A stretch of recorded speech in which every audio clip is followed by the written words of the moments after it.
Good evening, everyone. This is going to be a quick video. I'll begin with a parable. You have a guy called Kevin. Kevin was a carpenter.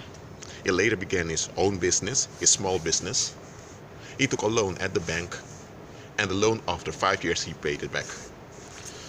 Kevin was self-employed. Sometimes he even had some employees working for him. He built a small fortune. He married, he had 5 kids, and his kids also they graduated college. They got well-paying jobs, and they had began families of their own. So Kevin had 13 he had 23 grandchildren. Okay. So one day, at age 94, Kevin passes away. But here's the thing.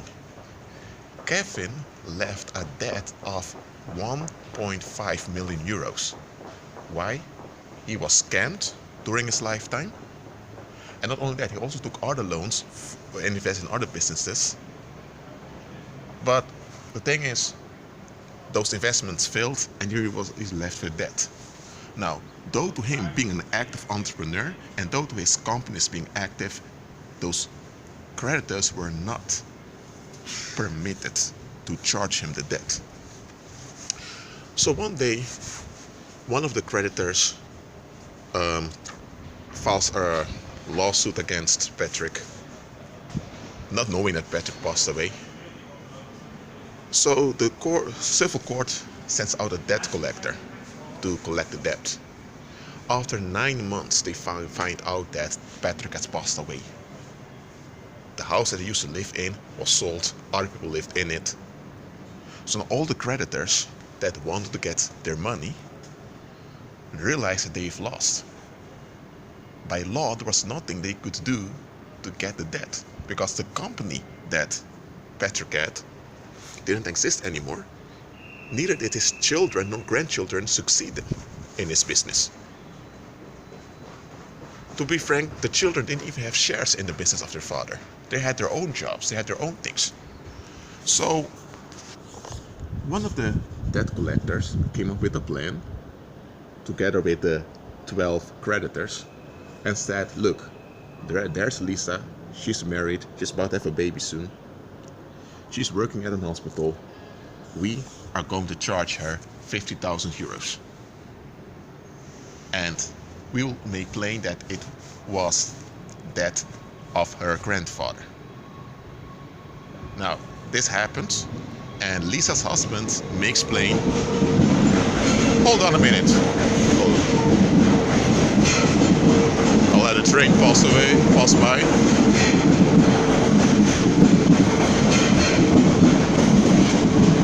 Finally, Lisa's husband makes plain to the debt collector, hold on a minute. My wife is married to me. I'm her husband. She carries my last name. She did not inherit anything from that Kevin, from that guy.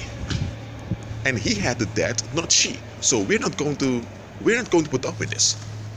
So the debt collector realizes, I need to get out of here. Because Lisa's husband was quite furious. And Lisa's husband made plain, if I see you here one more time, you're in big trouble, guy. So the debt collector left. Then they realized that Kevin had a son who was in his 50s. That son had his own business, not the business of his father. So they began to charge him about 500,000. So that son, let's call him, let me think of a name, let's call him George. George received a court order that he needed to appear before the judge concerning a debt of 500,000 euros. And he wasn't sure why he had to pay. So when he arrived at court, he asked the judge to explain to him why he had to pay. And the judge made plain unto him and unto his lawyer, there's a debt of 1.5 million euros on your name concerning some investment in China. Then the lawyer of George may explain, hold on a minute, my client never had contact with Chinese people.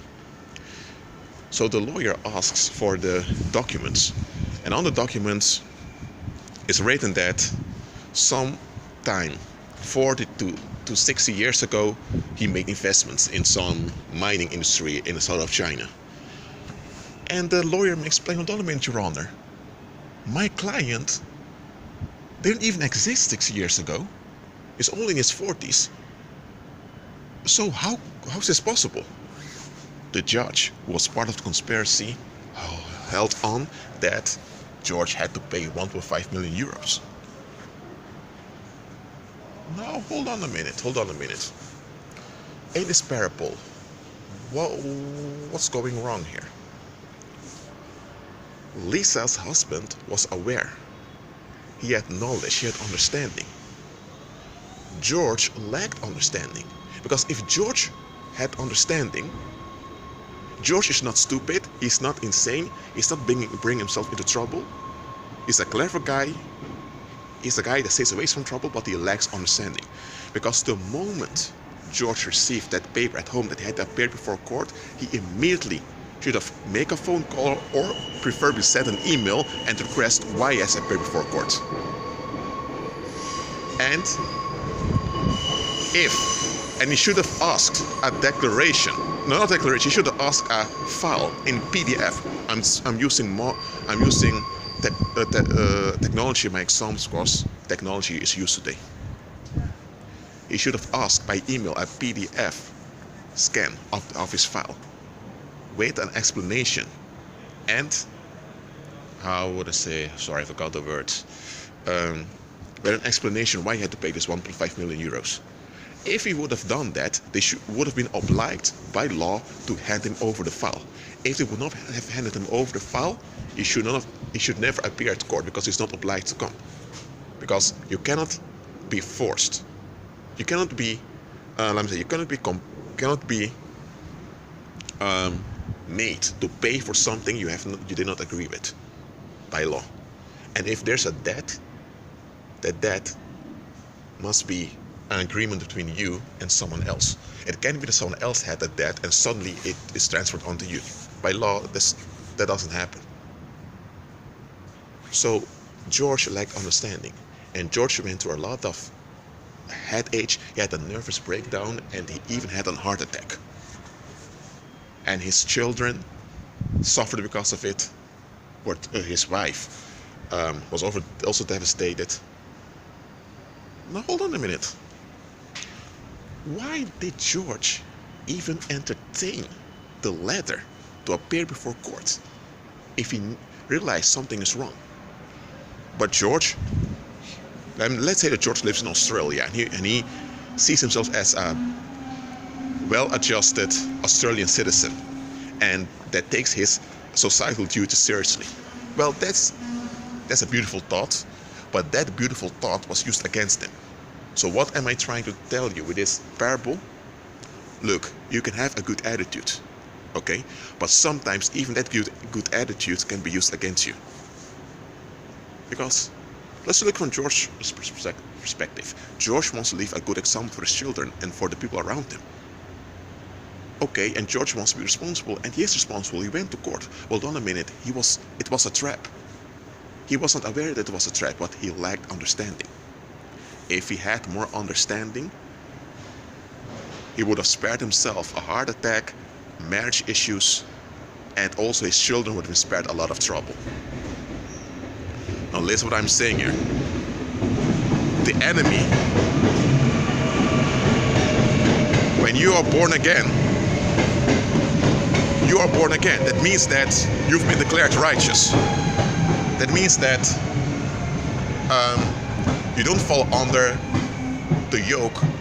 You don't fall under, you don't fall under darkness anymore. You've been translated. You've been translated. You've been taken away from the powers of darkness into the kingdom of the Son of God. But realize this. The enemy wants to keep a hold on you. So he will come with accusation. He will come with tricks to keep you trapped into darkness.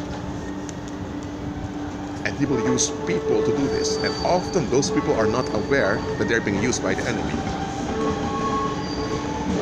I'm telling you this to warn you. Just like George. Walk away. Okay. Just like George was assaulted, his health was assaulted, his marriage was assaulted. Or let me say his life was assaulted because he could have died though to that heart attack. The same way the enemy seeks to take you out. And he doesn't need you to be negative. He doesn't need you to be involved in the occult. He can also use your right attitude against you if you have lack of knowledge in some area. Look, if you lack understanding, pray, and you will receive understanding from the Father. Ignorance is not bliss.